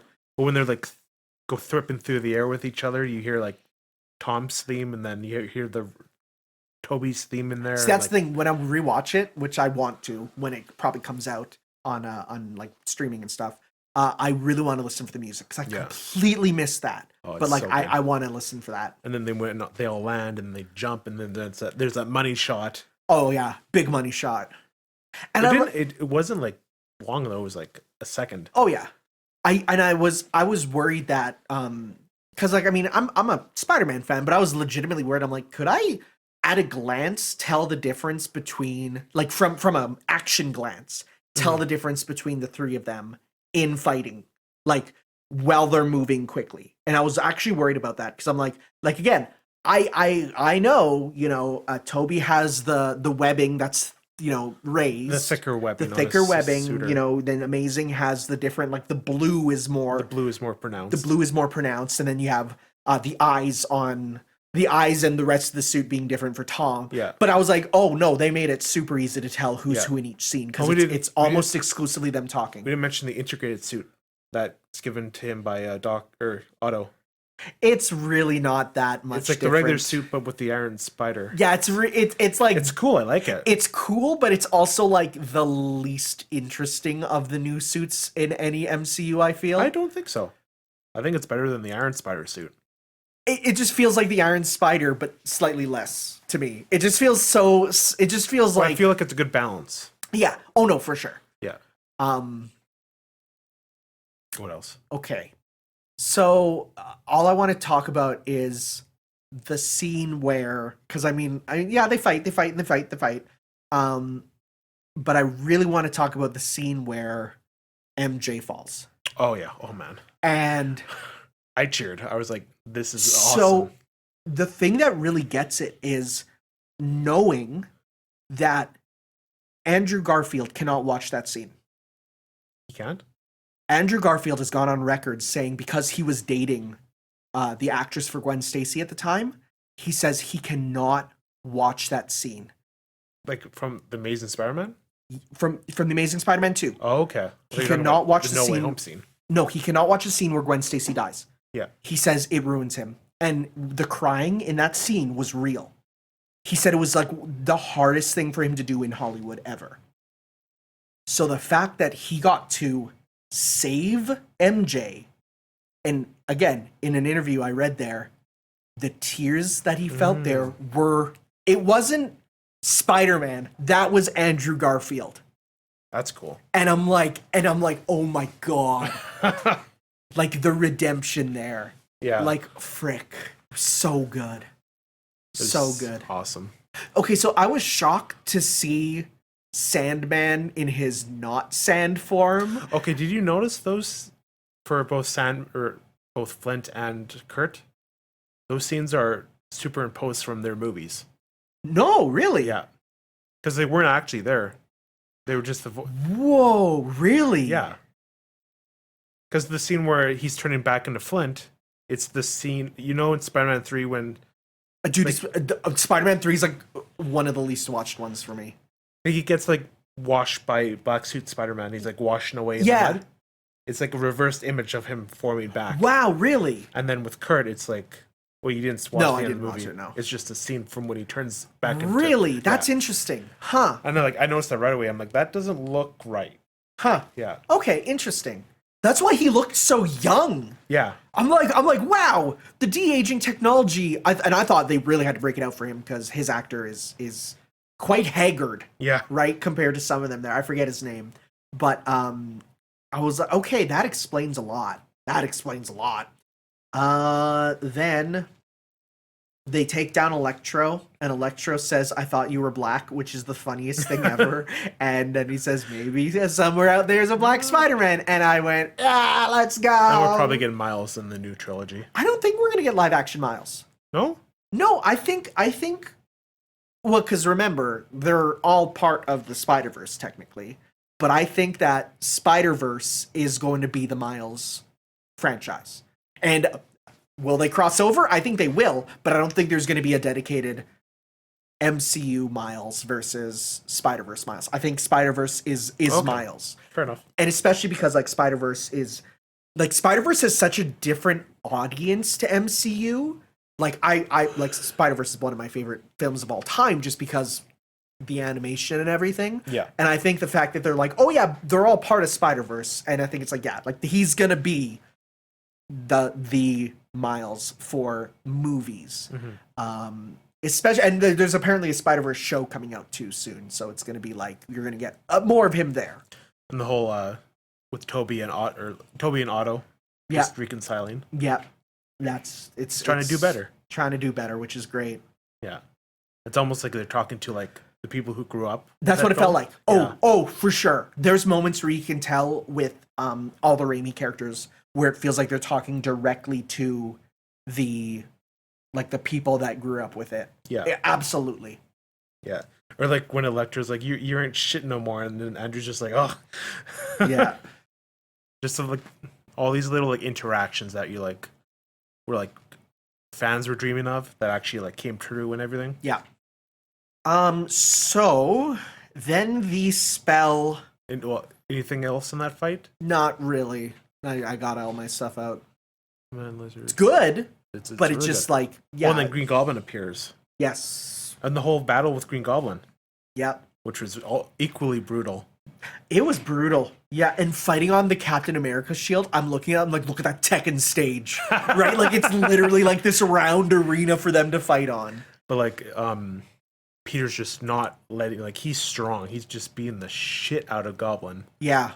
And like Goblin's even like, oh my god. Yep, yeah. Or then when like the blade comes out and Goblin's like And he's just And I was just taunting him. Oh, I was really worried that they were gonna kill Tobey Maguire. Oh, me too. I was like, they can't. That would ruin me. Yeah. And then he's like, no, I've been stabbed before. It's fine. It's like, oh, thank God. But Oh, it was still the reference. yeah. Of like, I was really I scared was about that. scared about that too. I'm like, no. I'm like, do not do that. And I'm happy they didn't.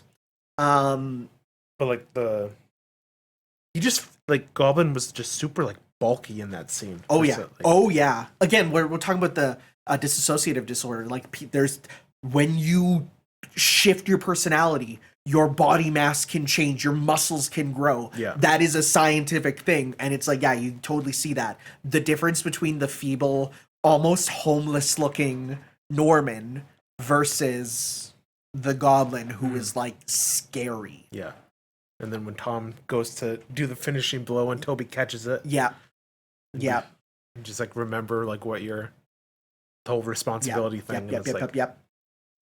And then the multiverse starts breaking. So I only saw one other villain. Okay, so there was Rhino. I saw Rhino. That's all I saw. There was Craven. I didn't see Craven. There's Morbius. There was Morbius. Wow, okay. Is Morbius a villain? Yeah. I didn't know he was a villain. Well, he's a villain in some of the universes. Yeah, Morbius is a villain. I thought Morbius was like an anti-hero. No. Okay. He's like he teeters. He thinks what he's doing is good, but Dude, I know nothing about Morbius. Well, you will when the movie comes out. Frick, I have to watch that too. Yeah. It looks fine. It does look fine. It looks whatever. I'm more interested in the MCU connections with Adrian Toomes being there. Dude, if they didn't have Vulture in the trailers, I probably wouldn't watch it. But who else was there? I personally think I saw classic Doc Ock, like with the shorter arms. So, you know what? Let's see. Maybe No Way Home villain silhouettes. Let's see if anyone got a rip of it. I think Who are the silhouettes? Oh, there's Scorpion apparently. Yeah, Scorpion. I was about to say Scorpion. Let's see here. Rhino, Scorpion, Craven are just some of them. Craven is getting his own movie? Yeah, you didn't know that? What, really? And he's being casted, or his actor is going to be Quicksilver from MCU. Wait, MCU. Okay. I was all I thought of was the Fox one. Oh, no. And I'm like, that doesn't work at all. Then I thought the other way. I'm like, okay, no, that makes sense. That makes sense. Okay, is there any other ones? I want to say I saw Black Cat. Okay, there's like nothing there. What? Okay, let's try todayin24.com. So not very many, but No. probably when it comes to Blu-ray, when it's in 4K. You might be able to see it better. Yeah. So many nods, callbacks, but I thought the silhouettes was real fun. I managed to see Craven, Rhino, and I think Black Cat. I'm really wondering if John Watts snuck a Fantastic Four character. Maybe. I don't But they're know. not villains. Well, no, but they probably meant a Fantastic Four villain, Oh. right?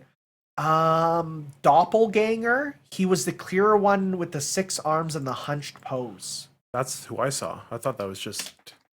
Who is Doppelganger? Oh, that's like the man spider sort of thing. Oh, maybe that is who I saw. Yeah, with the 6 arms, and you Yeah. said the shorter arms. Okay, interesting. Is he from the thing? What thing? The Clone Saga? I don't know. I don't know Probably. anything about it. What the heck is the Demogoblin? What's the Demogoblin? Do you know who the Red Goblin is? No. It's Green Goblin, but Carnage.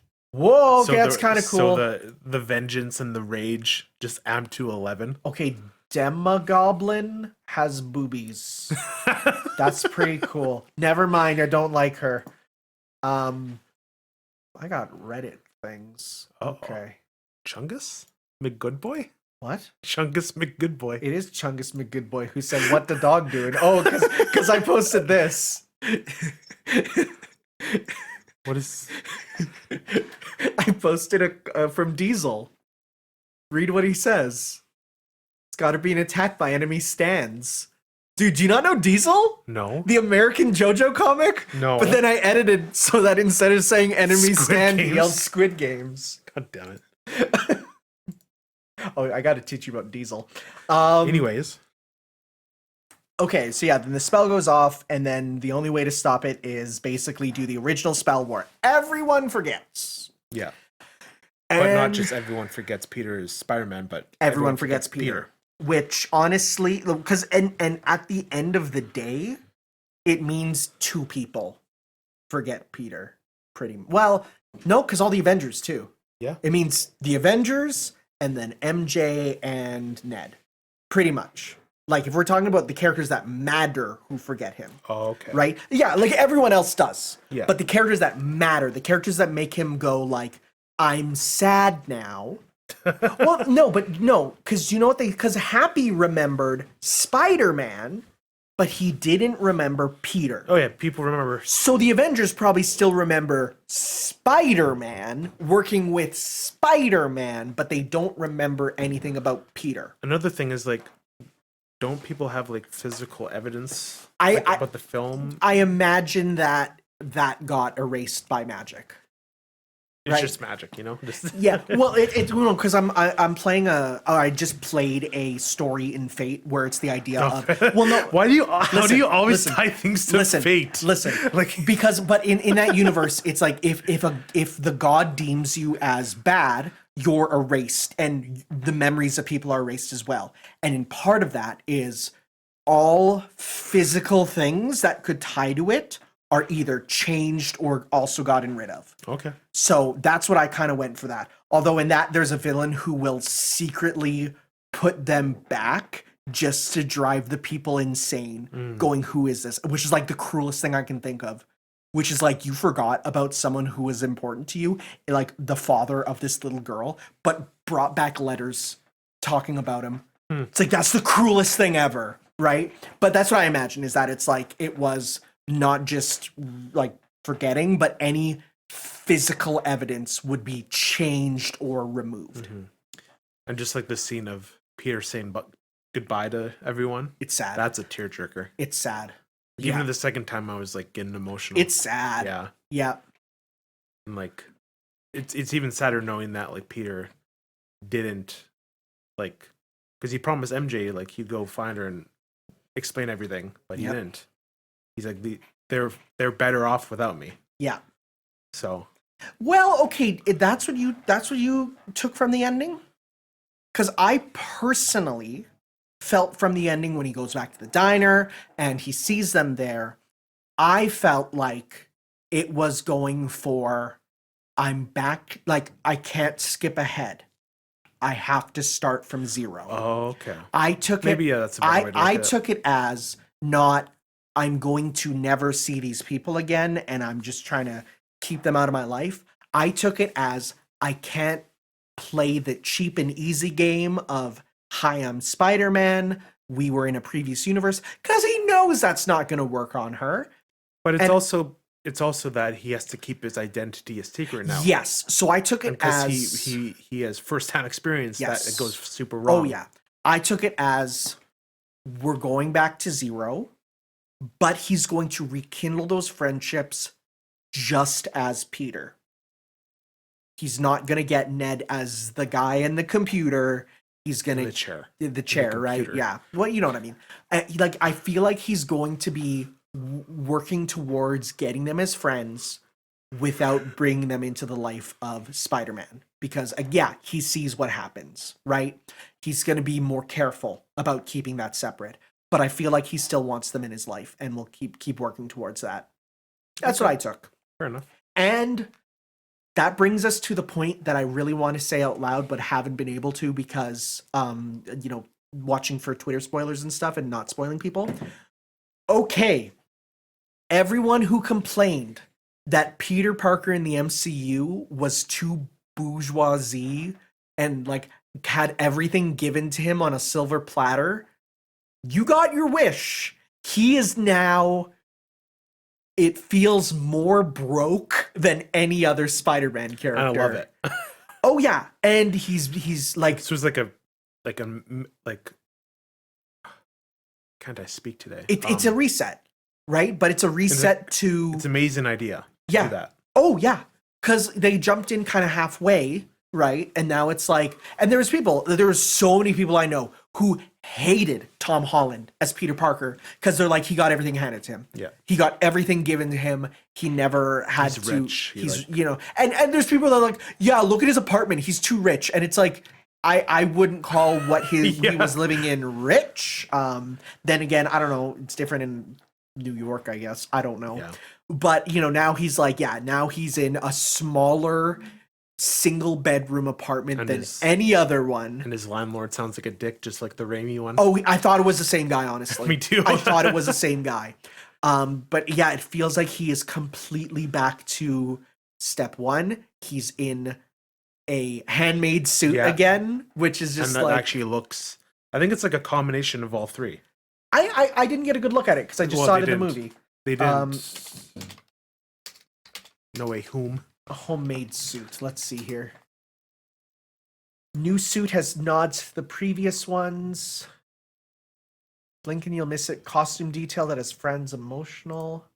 Okay, so I'm not seeing any actual pictures of it. There's like a TV spot that show it in high definition. Let me see here. Oh, shut up. I'm not turning off my ad blocker. Oh! Let me type in ending suit. Maybe that will have it. Spoils Spider-Man's final suit. That's all I want. There it is. Okay. This holiday season. Yeah, you can't really see it. I mean, it is literally blink and you'll miss it. Yeah, you could barely see. But like you can see like the blue and the red, and it looks classic. Yeah, it looks, and the blue is very strikingly blue. Yeah. It is okay, there we go. That's the best we'll get probably. Yeah, like there's a lot of blue. It looks like it has the thick webbing. Yeah, it looks like a combination of Toby and Andrew's suits pretty much. Yeah. Right? You got the blueness of Andrew and the thick webbing of Toby. That's kind of cool. And the eyes are still there. And the eyes are still there, which is the best thing. Yeah. Oh, it's so good. That choice was the best choice ever, honestly. But that is a very classic looking suit. And so, yeah, it's like, that's exciting. It sets up so many places it can go that are very exciting. And honestly, it's an opportunity for classic Spider-Man stories now. Yeah, and it feels like we've done a lot of crossovers with Spider-Man so far, and I'm fine with them just being like, okay, we're leaving him out of a few not Spider-Man movies for a bit. Yeah. That's fine by me, because I love Spider-Man. He was in Avengers. But he was in Civil War. Infinity War. And then Avengers Infinity. Well, Endgame. Then Endgame, Infinity War. He was in... He might be back for Young Avengers when that happens. Oh, that's so far off. I'm not even... Yeah. and especially because like the plans for future Marvel stuff changes all the time. Oh, yeah. Like those get rearranged. I saw there's like 40 projects in the works. Yeah. Like, it's like, but they're basically like, we have all these ideas and we're like, dude, Black Panther 2 is not happening. Oh, that's what I was thinking. Black Panther 2 is not happening. It's like, yeah, it's just better just to stop. Dude, if it was only Chadwick Boseman, that was the thing that they had to get rid of, that'd be one thing. But the fact that his sister is anti-vax... Can you believe someone throwing away millions of dollars just because they don't want to get vaccinated? Yeah, and especially when Chadwick Boseman being compromised was like, he needed people to be vaccinated around him because of him in the cancer. Oh my god, how selfish can you be? So yeah, Black Panther's done. They're gonna do White Tigress or whatever. They're gonna just completely be like... Such a shame because that the Black Panther it was stuff cool. It's cool. Just bring back who's the guy who played Killmonger? Michael Jordan. Yeah. Bring back Michael B. Jordan. Michael B. Jordan. Just have him be. Just be like, Well, that's what they're thinking. Just they're do like, an alt-universe and bring him back. Just pull him from the multiverse. Just pull him from the multiverse. Because you're doing multiverse stuff now. Yeah, just bring him in. Yeah. He was already in What If. You know, just Yeah. bring... Dude, honestly, I really like him. He's really cool. like him. Just take the good version. Yeah, somewhere. oh yeah, just do a version where it was switched and it was, he was in Wakanda and was fine and, you know... Well, don't make Chadwick as a villain. No, don't make him as a villain, but just make him be like he was fine in Wakanda. And so because of that, he was in line for the throne. And we got it. Okay, sounds good. Awesome. Let's We're go. good, right? Doctor Strange just pulls him in. Doctor Strange just pulls him in. That's all we need. But yeah, amazing movie. I can't wait to watch it again. Yeah, really good. Um, Okay, what was the first one? I forget. it was Venom. Was that Tom the first one? Yeah. What was then I forget the second one. He's just No, now I remember the second one It because was the Doctor the Strange second one trailer. isn't really one. yeah. The second one was the laziest thing I think they could have done. Honestly, it was very strange. Strange. It goes directly into it. Though. Yeah. So I was disappointed. I love Tom Hardy. I know. I was disappointed. I was like, no, don't come back. It was funny Yeah. that he was just in the bar getting the MCU explained to him, and then he's like, oh God, what's happening? And then he just popped. And then it's like, let's go skinny dipping. Right? And it's like, it was funny, but at the same time, I'm like, ah, We'll come see him in Venom 3. They're on. making Yeah, Venom 3. we'll see. But then the bit of the symbiote stayed. And you know what? Heck, we could even, honestly, if, we have renewed love of Andrew, Venom 3 featuring Andrew Garfield as Spider-Man. Let's do it. Yeah. Like, if you told me that in 2 years ago, I'd be like, no, screw that. I'd rather not have it because I don't like Andrew Garfield's movies.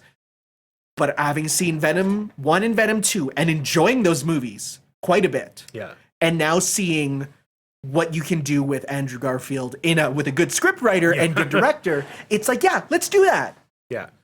But I think it's like, well, instead of them just doing the whole black suit, then he turns into Venom. Why doesn't the symbiote just go directly to Flash and becomes Agent Venom? Sure. Do Agent Venom. Sure. That hasn't been done yet. That hasn't been done. Yeah, I like Agent Venom. He's cool. Yeah. So yeah, no, I'd be down with And that. Flash is a prominent character. Yeah. Because in the Amazing and Raimi ones, he's just kind of a character in the beginning of the series, and then he kind of just goes away. Yeah. But in the MCU, he's been a prominent character. And The only thing I'll say is the actor they got for him, I have a hard time seeing him be more than comedic relief. well, maybe like age him up a bit. They got to bulk him up. Yeah. Oh yeah. They got to make him be bulked up and more of a character. Yeah. Right? We need to see into his home life and stuff, I feel. Yeah. Right? But I think just doing another Venom, because if they already have the Venom, they don't want to like confuse audiences. No. I mean, heck, honestly, I'd be kind of down with them doing, if we're going to get a movie, instead of doing Spider-Man give Spider-Man the black suit, but then also do kind of like the Venomverse stuff. Like, I think they're doing that in the Tom Hardy movies. no, but what I mean is not getting all the other symbiotes to come in, but having the symbiote infect Ant-Man. Having the symbiote infect other characters.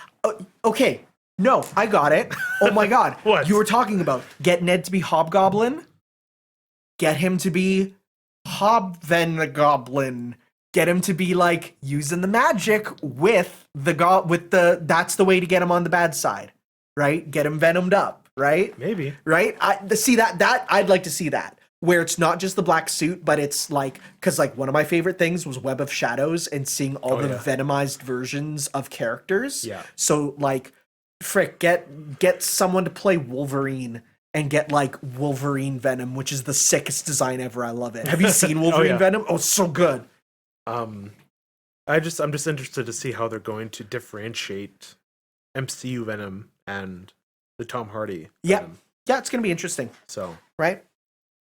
Yeah. And then just kind of I didn't like the fact it was just a trailer. I did. I wasn't expecting a Doctor Strange trailer. I feel like, I don't know, I would have preferred it to even if it was just a single scene from the movie, sort of like when they did where it was Bucky in with his arm in there, where it's just a scene from an upcoming movie. I would have preferred that to just getting what I could have seen for free online the next day. We got that in Captain America, I think. The first one. They did like a trailer for the Avengers. Yeah, but that was an event, right? Because that was like an event. Multiverse of Madness is an event. Okay. Because I think what he does in No Way Home is going to have effects in Multiverse of Madness. Let me take a look here about Multiverse of Madness, because so we saw the trailer, and in the trailer I noticed, oh man, is that America Chavez in it? And yeah, that's confirmed. She's in there. I don't know much about her. Me neither. So it's gonna be interesting. All I know is she's okay. Let's see here. Is she in here? She's actually not listed here, which is crazy. Yeah, we get Mordo back finally. I forgot he was Me too. a villain. Scarlet Witch is there, which and talking about WandaVision, which is cool, getting that direct connection there. Right there, America Chavez, right here. Tell me about her. I don't know much about her. Miss America, fictional superhero. Let's see here. Born. Okay, but this is all like comic stuff. Powers and abilities there. Powers and abilities. Strength, durability, and flight. Apparently she can fly. Star-shaped holes in reality, which makes sense for Doctor Strange. That's pretty sick. Allowing her and her teammates to travel through the multiverse. Oh, there we go. That's kind of cool. That's really cool. Have you heard like the rumors about this movie? Nope. Do you want to? Yeah, it's fine. Go ahead. Like, there's rumors that the X-Men are going to show up. Deadpool is going to show up. Okay, we've been approaching some of them for like we've been glancing at like because we had a mutant in Black Widow. Yeah. We had the Korg and Deadpool crossover. Yeah. Right. So it's like they're just touching. And then Fantastic Four is coming up, which I think because Fantastic Four and X-Men were kind of like a thing at the same time, way back in the early 2000s. Yeah. I associate the two. Yeah, even though they're so totally different. Yeah. Then there's and that's not Shumagarath, that's Gigantor. I think that's just a red herring. No, here's the thing though. I think that's a red herring. No, here's the cool thing. And this is actually something I'm more excited if he's the Gigantor or whatever, because that's a villain from Submariner, Namor. And Namor's supposed to be the main villain in Black Panther too. Yeah, that's not happening. But you don't know that. But with Namor there, because that's a huge part of Marvel that has never ever been in film. Never ever been in film. Because I listened to, when I was working at a summer job, I got a history of Marvel like audiobook, and just hearing all the stuff that happens with Namor the Submariner, it's like, oh man, that's kind of wild that it's never ever come up in any of the films. I think it was referenced in Endgame. I think someone was talking about like earthquakes in the Atlantic. Really? Namor will be an anti-hero villain in the MCU. I love We Got This covered. That's my favorite website that just posts lies. Did you know they have it covered? It's so bad. So seeing a lot of Black Panther 2 stuff. Yeah. Eternals ending may have set up Atlantis and Namor. How so? I wouldn't say I don't know about that. Dude, I completely forgot everything about Eternals. I didn't. I like that movie. I liked it better than Black Widow, but I also will never watch it again, I don't think. Oh, right, because of the film rights are complicated for him. Right, because Namor is owned, yeah. I mean, to be fair, that hasn't really stopped some stuff. Mm-hmm. Universal has them. Yeah, okay. Namor has been referenced. A map in Iron Man 2 featured a marker for the Atlantic Ocean, which is generally where it's been located. Captain America Winter Soldier's ship called the Lemurian Star was mentioned. Connected to the Deviants, Lemuria was an underwater continent. Okay. Most noteworthy reference came in Endgame. Okoye makes a comment about underwater earthquakes near the coast of Africa. Black Widow asks how Wakanda is responding. It's an earthquake under the ocean. We can handle it by not handling it. Seemingly debunked the Namor rumor in an interview, but fans still believe the exchange. Prior significance. Either way, it seems the Namor references are vague. Okay. Interesting. Yeah, because that's why I forgot about the fact that it's like trouble to get it in. So do you think the Doctor Strange at the end of that trailer is Strange Supreme from What If? I don't think it's the same one, but I think it is a very similar one. I don't think it's going to be the same, but I think it's going to be Strange Supreme. Okay. But it's not going to be the exact one. And they'll say, like, in another universe, I was, there was a version of me that I saw who was hanging out with some big bald-headed guy, right? They're going to reference it, but I don't think it's going to be the same one. Okay. Right? Because that story's happened before. I think multiple times. So because of that, it's like, we're going to get references to the fact that there's many universes where Strange falls to darkness, right? Okay. So you think Wanda's going to be the main villain of this movie? I think so. I don't think so. Well, the shot of Huang being like hung there? If you zoom in on the wrists, it's the chaos magic. Oh, maybe. I don't know. I watched it once. So, I watched this multiple times because I'm a true Marvel fan. It's true. But I'm excited to see where that goes. Mm-hmm. And Spider-Man was good. Spider-Man was really, really good. It actually has got me to play play more of the PS4. Well, playing the remaster there. Yeah, I saw you playing that once. It's nice. Good game. Good game. I'm just enjoying just swinging around and stuff. And frick, dude, Spider-Verse 2 though. I'm so excited. It barely showed anything. No, but dude, well, with what they've already confirmed being in, Toku Spider-Man has been confirmed. Gotta get 90s Spider-Man in there. 90s? Oh yeah. Okay. Oh yeah. We'll see. But here's the thing. All I want for Japanese Toku Spider-Man, I want a real actor in a suit green screened in. Because it's all about the weird mixing of mediums, right? So just get like an actor doing like Kamen Rider stuff, green screened in. That's all I want. And he's confirmed. He's already been confirmed. But I just need to see how he is. Okay. It's gonna be so good. Because did you like 2099 being voiced by what's his face at the end? The guy who plays in Star Wars. Yeah, he's Oscar Isaac there. Yeah. I thought that's a great choice for him. Yeah. So I'm excited to see that. Mm-hmm.